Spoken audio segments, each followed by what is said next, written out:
Morning, guys. I am out in the garden, as you can tell. And if you can also tell, there's compost on my beds. That's right.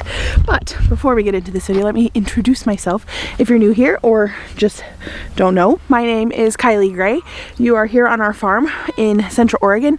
We are a garden zone 3, but that doesn't really apply except for perennials. But we also get frost all year round. So it's kind of like, and we're in the high desert, so we get really hot. So it's not like we're a cold climate that stays cold all year. We get hot. So anyway, this is one of my in-ground gardens. This is our 14,000 square foot garden, our half in-ground greenhouse. Our high tunnel is across the driveway right here, and we have a 900 square foot smaller garden on the other side of that teal chicken coop. So we have a little bit of garden space. You might be wondering why one family needs so much garden space. Is because we were market growers and we sold a lot of vegetables at market and flowers. We did cut flowers, and I've just felt the call back to just homesteading.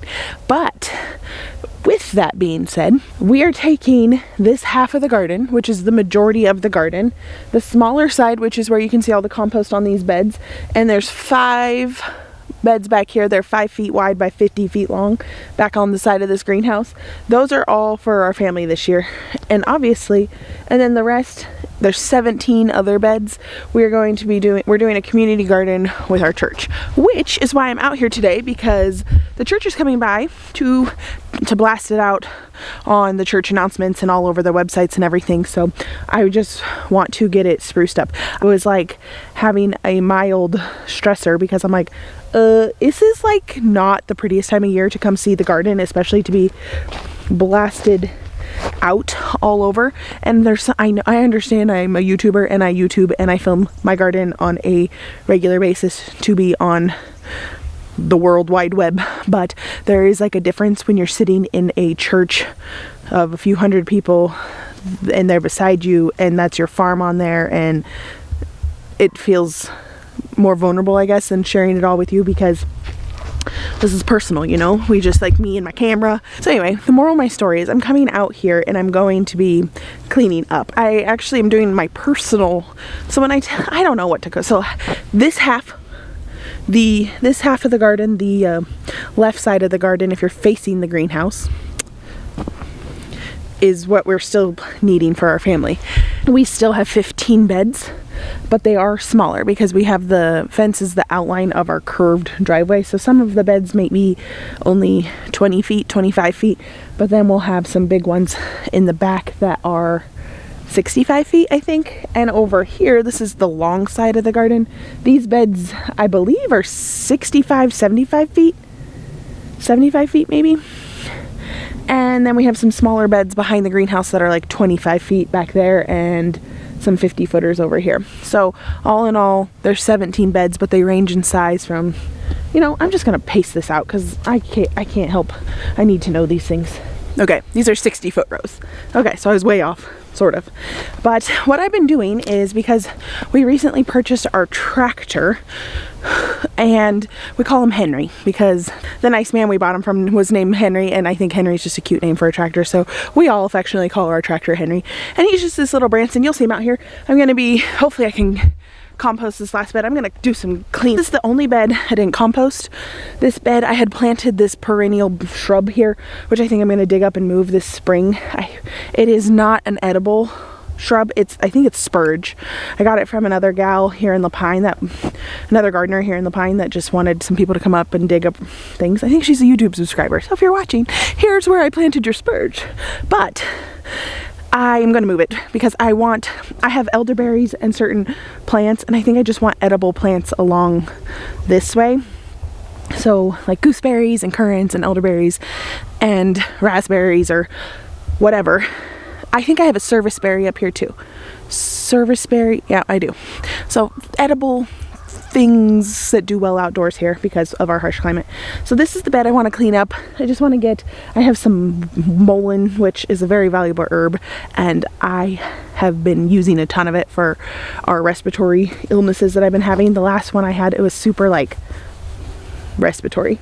respiratory, you want this mullein. It just really clean, helps you breathe. It's amazing, but it grows like a weed here, and a lot of people think of it as a weed, but it's super medicinal and super, it's like what we use in our tea, and I just keep a ton of it. And I have 1 jar left. It is a half-gallon jar, so it is enough to make it through, because it's going to start sprouting up. It's starting already. I can see it starting to come back to life. We've had a very mild winter, because normally in February, which it is, I'm not able to come out here and move compost. It's frozen solid. Even our compost pile is frozen solid, and I'm able to move it with the tractor. Normally I'm waiting till like at the earliest late March, maybe early April is definitely when I start going, but I've never had my beds composted like this. And you're going to notice that the top 2 beds, the front 2 beds, don't have any fresh compost on it. That's where our garlic is planted, so I didn't want to do that.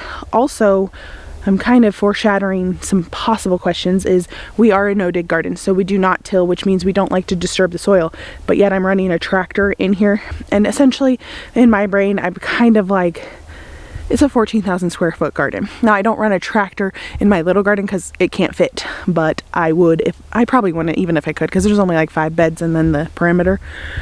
I pick certain beds and I use the tractor on that, and I tend to do that every year. And this year with our own tractor, it's very less, it's quite a bit less.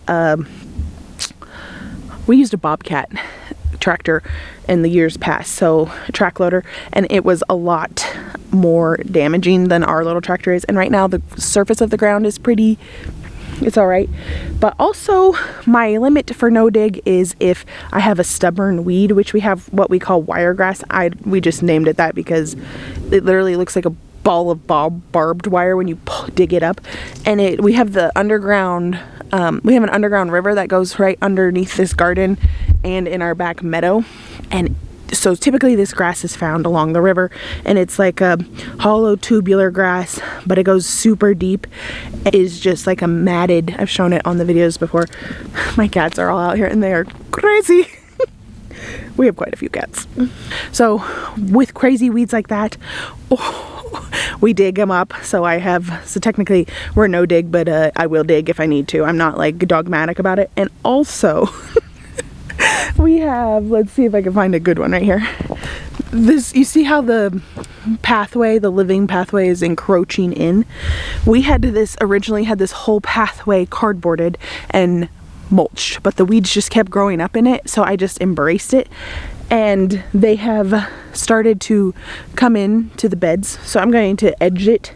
And then I've been using, we have a little backhoe on the back of our tractor, and we started practicing right here on this bed. It's a schmess. We got a little carried away because Trey and I don't know what the heck we're doing on the backhoe, but we're figuring it out. But I just came in here and dug up. This was the worst bed. It's a carpet. You can see this. I think the previous owners had this whole area of sod, because there's some good sod that pops up with our watering. I'm dealing with it really bad in my potato patch back there. I'm gonna have to heavily mulch that this year. We've been out here putzing, getting stuff done. No mulch on the first 2 beds because they're garlic. I'm gonna clean this up real quick. I need to go get my little cleaning up bag. And I got a bunch of old weed suppressant that's gone bad. I need to just throw it away. I'm going to clean up around the greenhouse. I've done a good job. We had a major clean out, and it was just like a lot of business stuff and extra pots I was keeping from when we were in a business, and I gave it to my friend who's still doing some selling plants and stuff like that. So I gave a lot to her because I didn't have use for it anymore. My sister and I also used to get old containers, like a galvanized bucket, and make a hanging basket out of it. And we did like a few years of Mother's Day sale. Very successful. Just something that we like to do for ourselves instead of selling it. But I had a ton of old stuff like that, gave it away, and I still kept my favorite pieces for myself because I still use them in my own decorating. So yeah, I'm gonna get out here, clean up for the church. Also, I'm gonna compost this last bed here after I clean it. It is early, it's early-ish. My kids are all still doing homeschool. I had to be bailing out because I had to get out here. We are kind of in between some winter storms. We've had a mild winter. We've had one big storm this year, and we keep getting snow here and there, but it keeps melting. Obviously, you can tell it's patchy and melty right now. We had a winterish storm. It didn't do much 2 days ago, And now tomorrow we have another big one, and it actually looks like we'll get quite a bit of snow from that. And then this weekend looks like there's another one coming. So there's a couple storms we're going to keep our eyeball on, and I'm like, well, I might as well come out here, get my compost done. I'm going to go get my little weed container thing, and we're going to work on this bed. I got this nifty kangaroo pouch. I have one of these. I love them because you can just take them wherever. And this one has a hard bottom. I got this at Grocery Outlet this year for $15. So if you live by a Grocery Outlet, might want to try it out because brand new online, they're a little more than $15. So this is just mullein and sunflower stock.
Okay, so I'm learning to use my tractor. It is a learning curve for sure. My cows are all mooing at me. It is probably breakfast time and milking time. I need milk. What time is it? That took me less than an hour. So I've speed things up so you guys don't get bored. But from me starting to yak at you to now, it's been like 50 minutes, 40 minutes. So, and I even had to go back inside to get some things. So about 45 minutes, 50 minutes to finish cleaning this up, moving it, getting the tractor, learning, playing on it. I'm sure I'll be putzing on it more today. I'm like, what else can I compost? A lot of these beds, some of these beds I could compost. I can check my phone.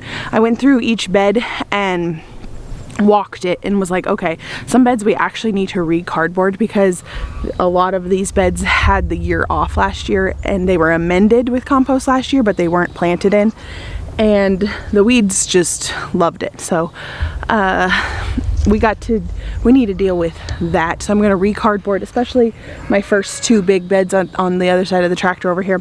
And also the beds I have been driving on are the ones I've known are going to be re-cardboarded and recomposted, just to kind of kill off those weeds. Now I could get some tarps or some black plastic down, or some silage sharps down and kill all of that. I could. I might do some. I might silage sharp some just as an experiment. Normally I just re-cardboard, but I know one of these beds for sure has had so much compost that it doesn't need anymore. And if we kill it off, sometimes it could take a couple months, which is why I didn't want to necessarily silage sharp it, and I want to be able to plant in it. But we are succession sowing a lot of our community garden, so it could work for that. This is just me thinking out loud because I'm trying to figure out what to do.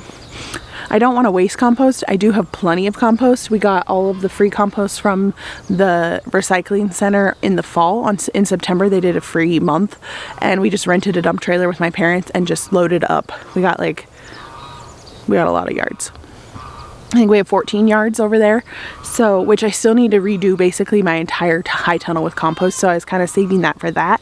And then this is our own compost, so a little fair warning with compost, especially if it's your own. This is the first year we're probably going to be able to use all of our own compost for our entire outdoor gardens. So that's like 15,000 square feet roughly. And we're going to be able to use it all. Now, keep in mind, this is our fourth. I can never keep my years straight, so I'm always like, this is my fourth or fifth year. I have no idea. I'm thinking it's my fourth year in this garden. I don't know. It's like the soil really gets good your third year after you amend it and you work really hard to get it amended. It's your third year where you're like dialed in. And it was last year. This is going into our fifth year. Okay, so last year was our fourth year and I found worms in here. That was a big deal for me.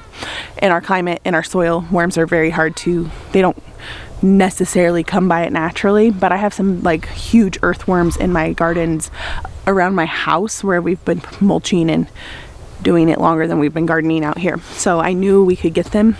I just hadn't seen them. And actually I haven't even seen them in my little garden. I've seen them in my big garden and around my house. So I've been praying for worms in my small garden. And I'm sure they're there. I bet they're there because that garden's been older than this one. Okay, so the moral of my story is this compost is not quite all broken down.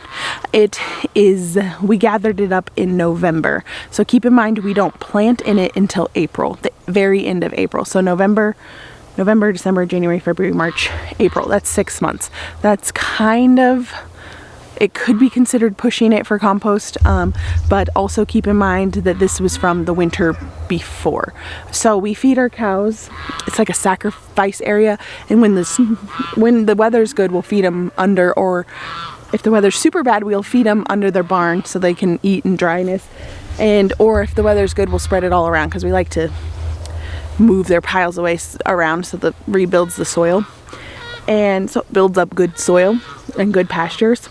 Over every winter we just throw hay over the fence, and then for the last 3 years we've been renting a tractor or having our guy that helps us out here on the farm, our handy guy, make this pile. He made this big pile this fall on all the then we use it on the gardens. We let it sit. So this is from last winter's compost where we were and hay that we were throwing over the fence, and they were just kind of tromping on it for a year. And this is a mixture of pig and cow. I don't think there's any chicken manure in this, but they are free ranging, so there's probably a little bit. They're coming back. Do you see them? They're so cute. They've been on this compost pile, probably finding all the bugs and stuff, which is fine. Oh, the geese are in here too. They're all just free ranging. Their run is just frozen solid, so I've been letting them go out and about, and I've been getting eggs. This is different. I'm getting so distracted because I just like to look at my chickens on the compost pile. It brings me such delight. It feels like spring, even though we're in between storms. winter storms. But anyway, we had to buy eggs at the store for the first time in 6 years. And I hung my head down low and I went. And I will tell you that there are some store-bought eggs that are so bad when you become accustomed to a certain way of life. And I guess I'm an egg snob now. That's okay. But then we've been getting trying to get the top quality, and they're expensive, and we're back in eggs now. We had we had cut down 30 of our chickens. We gave them away. We had some very young hens that weren't laying yet, and I think we're starting to get those hens, but our old ladies are starting to lay too. We had some sentimental chickens that my boys couldn't part with, and they're old, so the egg production's quite down. So I hung my head down low and I went to the store and bought eggs. Okay, so the moral of the story is this has more time. This is the end of February, so we have 2 more months till we're actually going to be planting in this garden, and also another couple months, probably not till June at the earliest, going to be harvesting from this. So you definitely want to be mindful of when you plant stuff in, especially if your compost is still hot, because 1, it could scorch your vegetables, 2, it could contaminate your vegetables. So you just want to be conscientious of that. If I'm going to rake some of this out maybe today, because I might get a wild hair. I still have to do all my chores. I still haven't done it. I need to clean my house. I need to do the laundry. I need to finish homeschooling my children. So yeah, you just want to be mindful of this. And if I get this spread out and I'm like, man, this is really looking hot, or it's really looking not broke down enough, I'll use the compost that we got from the dump from the recycling center for the community garden, because that's actually going to feed people. That's not my family. I'm perfect. I am not worried about this compost at all for my family or myself, but if anybody's, I don't want to weird them out. Anyway, so it looks beautiful though. Look at this.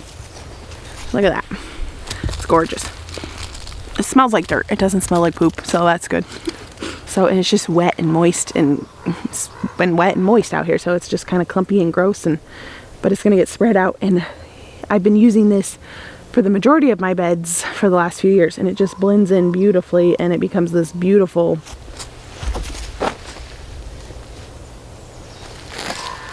this is a frozen chunk, but it just becomes this beautiful black soil. And I had a lot of you guys comment on how beautiful my soil was in my little garden, and I have solely been using my own compost on that for the last few years, just because it's right next to the chicken coop and we just dump it on there and there. And so yeah, it works as this beautiful compost. It's very beautiful. Also, this is just, my neighbor has some horse manure we put on it. It's just a combination of a lot of animal manure and plant compost as well. So you just want to be mindful of your compost, especially if it's hot or if there's still chunks of poop in it. Don't plant into poop. That's a good tip for you. Oh, funny. Okay, so that is that. And yeah, it's just going to be fun. So my grandfather, did you see this maneuver where I smoothed it out a little? Yeah. I was at my grandparents' house yesterday, and I was telling my grandpa about the tractor and how I feel like a moron on it, because I'm like, it's the hand controls, or it's the brain thing. And my grandfather was like, you know, you can dump it and lower your bucket and go backwards. Don't go forwards, because you'll rip up your beds, and you can spread it backwards. So this is my attempt. It was, as you can see, it's a little better than some of these other piles, but you know what? I can smooth it out on the other times. It just kind of helps you not have to like shovel it through the bed or whatever, or rake it through the bed.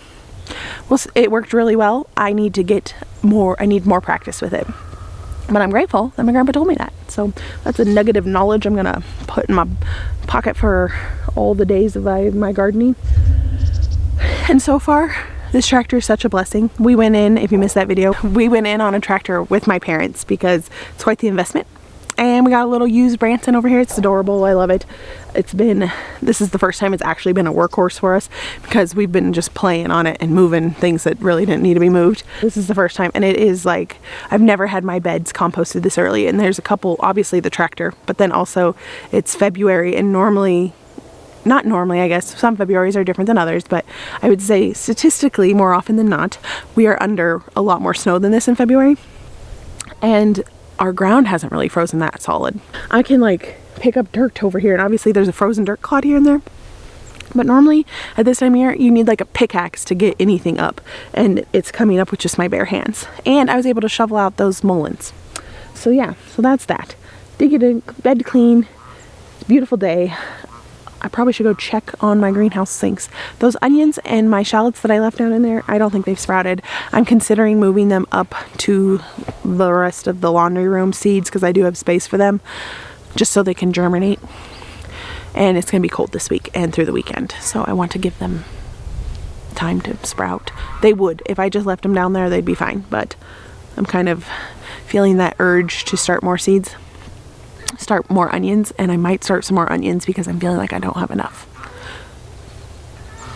Anyway, well, there you go. I've been yakking at you. Thanks so much for following along, guys, and I appreciate you coming along and getting my garden ready for this spring. I'm so excited. It's going to be wonderful. Now I got to clean up for the thing I told you about. I got to go clean. I got to go pick up crap. I got a pile over here of pots and stuff I need to get to the greenhouse, or just if they're broken, they need to go to the garbage. I just need to spruce it up. Normally I'm not sprucing up at this time of year, but it is what it is. Alright, again, thank you guys for following along with me, and I'll see you on my next video. Bye, guys. Oh, real quick. So, still no germination, and it's been about a week since I planted these. A real quick tip though, if you have a greenhouse and you don't want to start seeds in your house, I've seen people use huge heat mats, and you can get them on Amazon. You can get like a big long one where you can fit like 4 seed trays on it, and they have the heat mat in their greenhouse. So even with the fluctuating temperatures, the heat mat will keep the soil warm. And I was like, I had thought about doing that. So I have thought about it. That way I would keep things out of my, we have kitties that go in our house, and the kitties, they stay off the first shelf is like at their level towards the ground, and I'm just really nervous that they're going to walk all over it, because they did last year, and I'm assuming they'll do it this year. So I was trying to keep it I only used the top 4 shelves instead of the bottom 5th. So it's becoming a problem though, because I need that shelf if I want to bring these in, but then the cats. So might get a heat mat. I have some small ones, but I don't want to plug in that many, and you can just get one giant one for one big plug-in. So I might just get the giant one. Might just bite the bullet and buy the giant one. It's like a 28 by 40, so I'm pretty sure I can fit definitely 3, maybe 4 on there. Anyway, so that's a little update, and yep, okay, bye guys.